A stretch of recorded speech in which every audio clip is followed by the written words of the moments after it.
Eli seuraavaksi pyydän ja viimeiseksi lavalle kiva tällaisessa musiikillisessa ympäristössä päättää aamupäivä modernilla jatsilla. Eli tänne pyydän seuraavaksi Pori Jatsin toimitusjohtajan Juha Miikkulaisen ja Jatsien sponsorin Kranon myynti- ja markkinointijohtajan Ilkka Mattilan kertomaan svengaavasta tapahtuma-yhteistyöstä.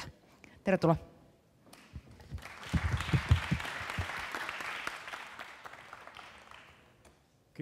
Kiitoksia ja tervehdys teille kaikille meidänkin puolestamme. Vieläkö jaksatte 15 minuuttia kuunnella? Hyvä tulla tähän upean puhujan jälkeen. Aikataulu on puoli tuntia myöhässä, niin tämä on todella niin tämmöinen antoisa hetki olla lavalla. Hyvä. Mutta tosiaan meidän tarkoitus on ryhtyä kokkihommiin tänään täällä ja kertoa teille tällaisen svengaavan tapahtumayhteistyön resepti. Ja suoritellaan lyhyet esittelyt. Mä oon Miikkulaisen Juha tuolta Pori Jatsista toimitusjohtajana, tuon kalvosetin mustavalkoinen osapuoli ja sitten toinen meidän duon jäsen kertoo itsestä. Ilkka Mattila, vedän Kranon myyntiä ja markkinointia ja tätä ennen DMP:llä samaa hommaa noin 10 vuotta, eli B2B-markkinoinnin moniottelija. Hyvä, mennään eteenpäin. Aivan lyhyesti ensin Pori Jatsista, sitten Kranosta ja tämän jälkeen päästään keittohommiin. Meillä on ensi kesänä 50. festivaali tulossa, mutta juuret menee tuonne vuoteen 1966, jolloin järjestettiin ensimmäinen Pori Jats, ja silloin oli 2-päiväinen tapahtuma, 1300 henkeä yleisön joukossa. Se meni hyvin. Voittoa tehtiin yli 100 markkaa, mutta kun talkoolaisille sitten ostettiin grillimakkaroita ja tarjottiin saunakaljat, niin voitto jäi 49 markkaan. Mutta se oli hyvä alku, ja siitä se lähti. Ryhmä paikallisia jatsmuusikoita ansatsi leipäänsä tanssimusiikille, ja silloin oli tämmöinen rukouslauantai, jolloin ei saanut tanssimusiikkia soittaa. He päätti perustaa festivaalin, ja siitä lähdettiin liikkeelle. Yleisölle tosin sanottiin, että ette sitten saa seisoa, että teidän pitää istua ja kuunnella musiikkia, koska sitten se voi mennä tanssin puolelle jo. Kaiketi siellä vähän tanssittiin myös. Me ollaan Suomen tunnetuin kesätapahtuma, ja mitäs muuta meistä voisi sanoa? No ehkä se, että kun miettii meidän brändimielikuvaa, niin kaikissa tutkimuksissa nousee 3 asiaa esille. Yksi niistä on ohjelma kokonaisuudessaan, sen arvostus. Toinen on esiintyjien taso ja 3. on sitten ainutlaatuinen tunnelma, mikä meillä tuolla Porissa on. Ja nämä tietysti muodostuu sitä monesta asiasta nämä tunnelmat. Tämä muodostaa sen meidän brändin ja tätä meidän yleisö osaa arvostaa ja tuo on tärkeää meille myös vaalia. Tuossa on kuva viime kesältä, meillä oli 62 000 maksanutta lipunostajaa siellä. Jatskarolla kävi 300 000 henkeä, joten meillä meni ihan mukavasti. Tehtiin 5 vuoteen paras festivaali. Mutta se, että tuota tunnelmaa ei arvosta pelkästään yleisö, vaan myös muusikotkin.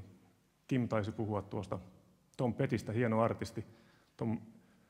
James Blunt oli meillä viime vuonna siellä käymässä, tai siis tänä vuonna, mutta viime kesänä tässä oikeastaan eletään festivaalivuotta koko ajan. Ja hän myös huomasi mainita sen, että kun hän mietti Suomen keikkoja, niin Pori hänelle on jäänyt mieleen ja erityisesti tuon tunnelman takia. Ja nyt sitten me ollaan Ilkan kanssa kahdestaan tässä Framilla esillä, niin kyllä tapahtumajärjestäjän näkökulmasta me ollaan pieni organisaatio, pieni rekisteröity yhdistys. Me tarvitaan oman alansa ammattilaisia, jotta me kyetään toteuttamaan hyvää tapahtumaa ja kumppanit on ihan ensiarvoisen tärkeitä. Tämä on tämmöistä verkoston kanssa yhdessä tekemistä. Kuka on kuullut nimen Krano ennen tätä päivää? Aika moni. Kuinka moni on nähnyt markkinoinnissa meidän lätkää? Vähän vähemmän. Me ollaan kesäkuun alusta lähtien oltu nimellä Krano. Sitä ennen meillä oli Kopijyvän-niminen yhtiö ja meillä oli DMP-niminen yhtiö, pantiin nämä yhteen. Meillä on yhteinen omistaja tällä hetkellä. Väkimäärä on tarkka kuulemma 470 henkeä per tänään, eli siitäkin on tullut jo jonkun verran kasvua siihen starttiin nähden. Ja mitä me sitten tehdään, niin me tehdään kaikkea oikeastaan, mihin voi väriä lätkiä, niin me painetaan, tulostetaan ihan kaikille mahdollisille pinnoille, muoville, paperille, näkkileivälle, mihin nyt ikinä voitte keksiä, että väriä voi saada työnnettyä. Ja alahan tuntuu, että on kauhean pölyinen ja kaikin tavoin maatunut. Mä oon täysin eri mieltä, alalla menee erinomaisen hyvin, kun vaan ymmärtää, että meidän työ on meidän asiakkaiden liiketoiminnan helpottaminen. Niin kuin näette kartalta, niin meillä on ympäri Suomea toimiva firma tällä hetkellä. Ja siinä mielessä erilainen kuin tänään melkein kaikki muut puhujat. Meidän markkinointi on tähän asti ollut hyvin pitkälti B2B-markkinointia. Ja se on sellainen asia, että hyvin harva tapahtuma tai meidän kumppani niin ymmärtää tämän B2B-markkinoinnin erikoiskulmat, mitä tulee yhteistyökumppanuuteen. Ja tosiaan, kun meillä oli jollakin tavalla tunnettu DMP ja sen päälle oli Copyjyvä, kun nimi vaihdettiin, niin meidän piti äärettömän nopeasti ampua tämä uusi granonimi taivaalle, ja meitä auttoi siinä Porijats erinomaisen hienosti, ja joku on ehkä pannut merkille HJK-kumppanuuden, ja samoin Hesakoppi on tällä kertaa jo tänään mainittu. Eli me tavallaan ajettiin sekä vanha Copyjyvä että DMP näkyy kaikki yhdelle värille, niin yhtäkkiä me huomattiin, että Kehveliä me ei ole tehty mitään lanseeraustoimenpidettä. Siitä huolimatta meidän tunnettuus on rakettina ampunut taivaalle. Eli tämä niin kuin hyöty siitä tunnettuushaasteen ikään kuin taklaamisessa on ollut ihan niin kuin ensiluokkainen. Yes. Ja sitten etenemme kohti seuraavaa kelmua. Porijatsin kumppanuuksia kun tarkastelee, niin siinä on oikeastaan 3 tavalla karkeasti kategorisoida niitä tulokulmia, millä tavalla tuohon kumppanuuteen lähdetään. Ja yksi on tuommoinen imagollinen, laadullinen, imagollinen lähtökulma, brändillinen lähtökohta, ja siinä tietysti pitää, niin kuin näissä kaikissa, pitää varmistaa, että kohderyhmistä löytyy mätsi, ja se, että yrityksen liiketoimintastrategia ja markkinointistrategia on sellaisia, että ne mahdollistaa meidän kaltaisen kumppanin kanssa toimimisen. Ja niin kuin KPMGkin sanoi, että se on valintoja. Jonkun kanssa lähdetään tekemään yhteistyötä ja jonkun kanssa ei lähdetä. Nuo on tärkeää ymmärtää, niin kuin tietenkin sitten tarkemmat tahtotilat siellä taustalla. Mutta tuo on se, mihin me aina pyritään räätälöimään ratkaisut. Ja se vaatii eniten aikaa, se vaatii eniten tupakkaa, jos sellaista polttelisi. Että resurssit pitää olla kohdillaan. Ja silloin pyritään siirtämään niitä mielikuvia, mitä Porijatsin brändiin liitetään, niin, tai sitä huomioarvoa, mikä meidän brändiin liitetään, niin niitä pyritään niin kuin hyvinkin eri tavoilla ja tyyleillä siirtämään sitten meidän asiakkaalle. 70 suomalaista tietää ja tuntee Porijatsin. Joskus ne voi olla taktisia ratkaisuja tyyliin, vaikkapa DNA, joka Jatskadulla myy operaattoriliittymiä, ja he on ollut monena vuotena jo siellä ja hyödyntävät sitä 300 000 hengen massaa, mikä 9 päivän aikana Jatskadulla tallailee ja kuuntelee meidän ilmaiskonsertteja ja nauttii tunnelmasta. Tai sitten se voi olla ihan pelkästään logonäkyvyyttä, niin kuin karkealla tasolla on halu tukea meitä, mutta se riittää, että on näissä meidän perusnäkyvyyselementeissä mukana netissä sun muualla. Mutta ehkä niin kuin oleellisinta on se, että se salainen soosi, sweet spot löytyy tuolta keskeltä, että kun sä kykenet hyödyntämään näitä eri elementtejä ja panostamaan siihen enemmän, niin silloin se teho myös tuppaa yleensä nousemaan. Me tehdään, Me tehdään tällä tavalla töitä Porin kanssa, me tehdään Levin kanssa, me tehdään HJK:n kanssa, ja se pointti on nimenomaan siinä, että me ei lähdetä kumppaneiksi, jollei meille tuo sweet spotti löydy jollakin tavalla. Ja Porin kanssa tämä toimii, kohta kerron lyhyesti miten. Tämä toimii kaikkien kanssa. Jos tämä sweet spot oikeasti ei löydy niin, että molemmilla on tahtotila, niin me ei lähdetä mukaan ollenkaan. Tämä on hirveän helppoa. Voisi mennä eteenpäin. Kyllä. Ja meillä käytännössä tyypillisesti 1 tai 2 näistä lähtökohdista kyetään sitten hyödyntämään kumppaneiden kanssa. Ja nyt mennään tuohon puuroaineksiin, eli me pyöritetään Juhan kanssa yhdessä, että mitkä on ne aineet, mistä meidän soppa oikeasti koostuu. Tämä ensimmäinen oli hirveän helppo. Jollei meillä ole yhteistä intohimoa saada aikaa tässä sweet spotiin kimpassa, niin parempi lopettaa hommat siihen ja laittaa rahaa vaikka jonnekin Itämeren hyväksi.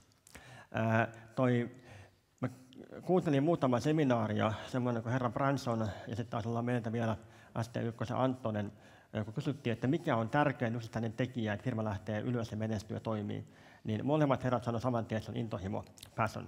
Ja tavallaan tämä on ihan luontevaa, että jos tässä ei ole palua meillä kimpassa, niin parempi lopettaa siihen. Sitten otetaan missiokohta, niin meidän pitää olla yhteinen näkemys, että mihin me ollaan matkalla ja mikä on tuo mittarit. Avataan vähän tarkemmin niitä Patsasarvan kelmun.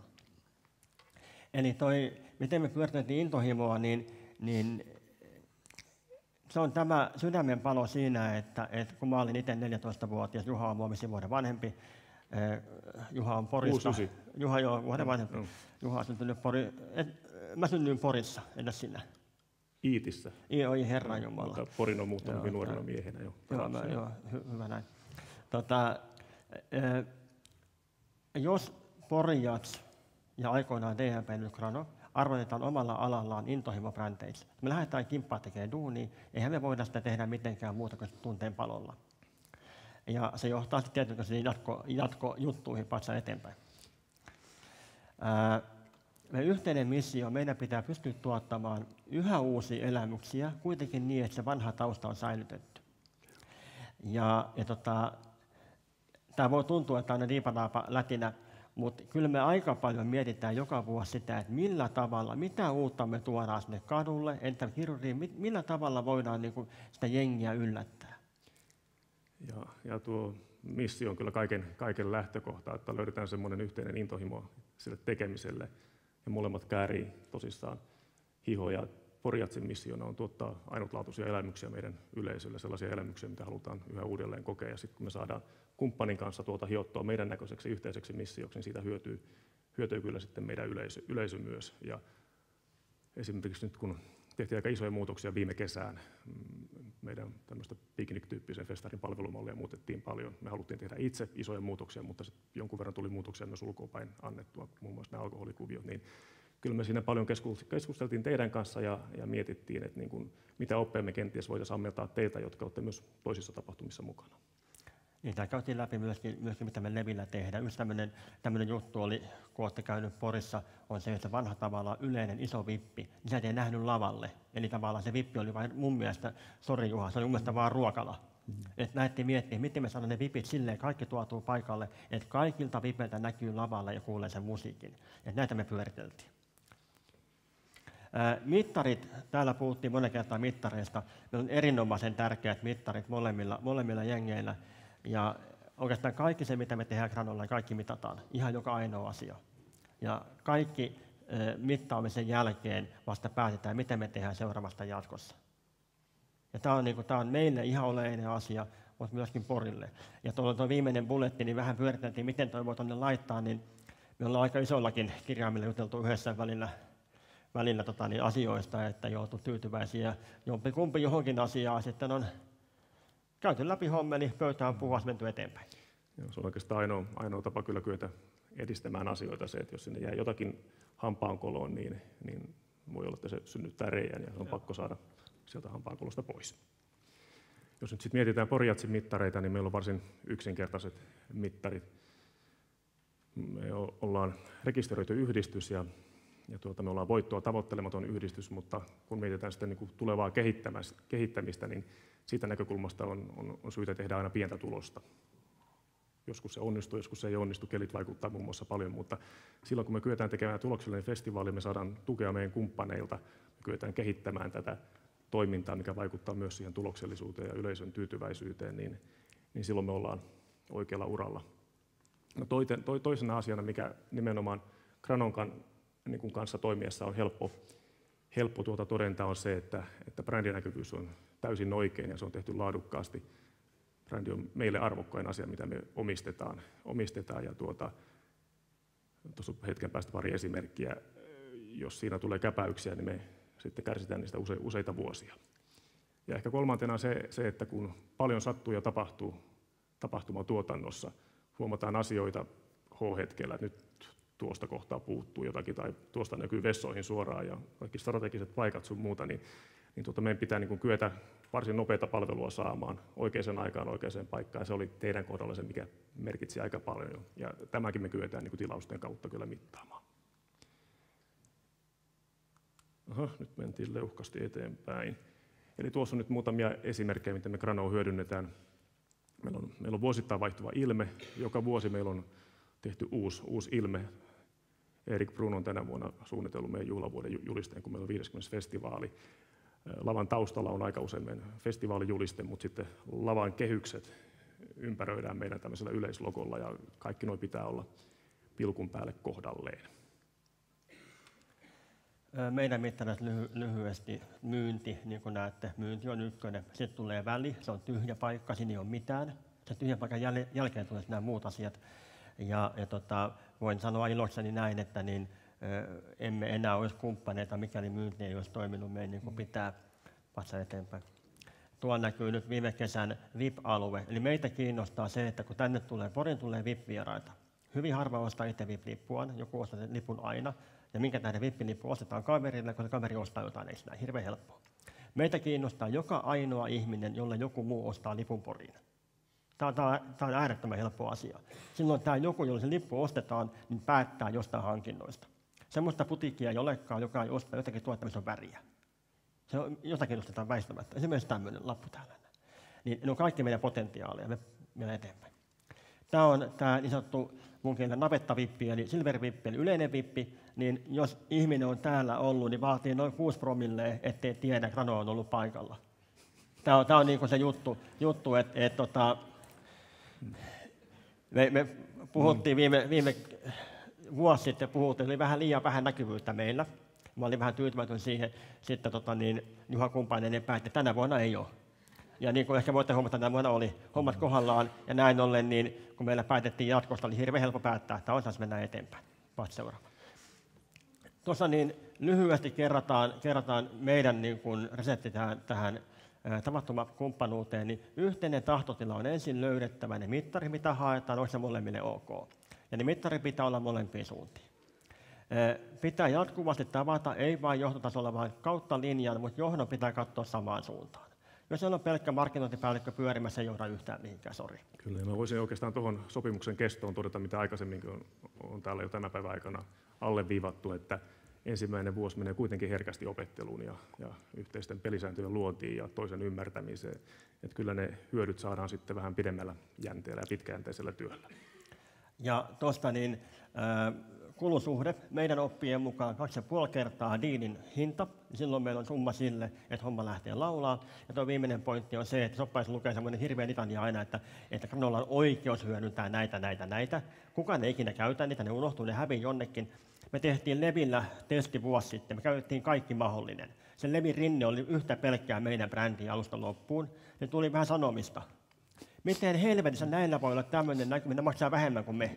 Todettiin vaan, että niin, meillä on soppari, joka mahdollistaa nämä, me tehtiin, ne teette. Hirveän helppoa. Vatsa eteenpäin.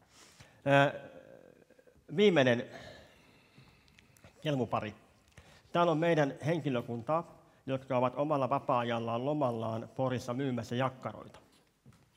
Ja tämä jakkarahommeli on sellainen, että mehän tehdään tämmöiselle levylle, siis tapahtuman näkyvyys, erilaisissa standeissa on muita. Ja meidät menee aina hukkaan sitä levyä.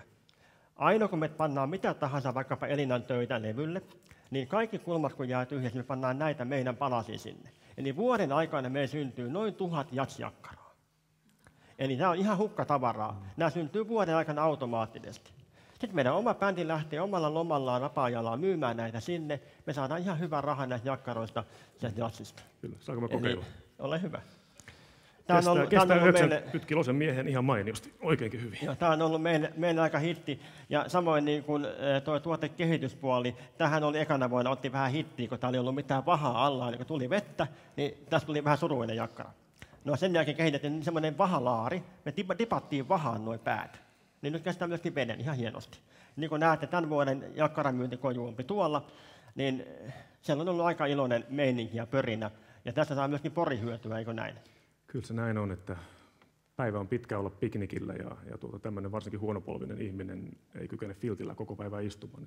Tässä saa selkää suoraksi ja jalkoja suoraksi ja luontevan olotila itselle, että se mistä aikaisemmin puhuttiin 3 win-win-tilanteesta kumppanin ja järjestävän tahon ja yleisön näkökulmasta, niin uskoisin, että tässä se ainakin osittain toteutuu. Näin se menee, ja sitten me sen päälle, niin mehän tietenkin myytiin näitä ekoja vuosien jälkeen ihan törkeä määrä muihin tapahtumiin rahaa vastaan. Eli tämä toimii varsin hyvin. Siinä oli meidän tarinat aiheesta. Tähän me uskomme. Joo, kiitoksia. Kiitoksia.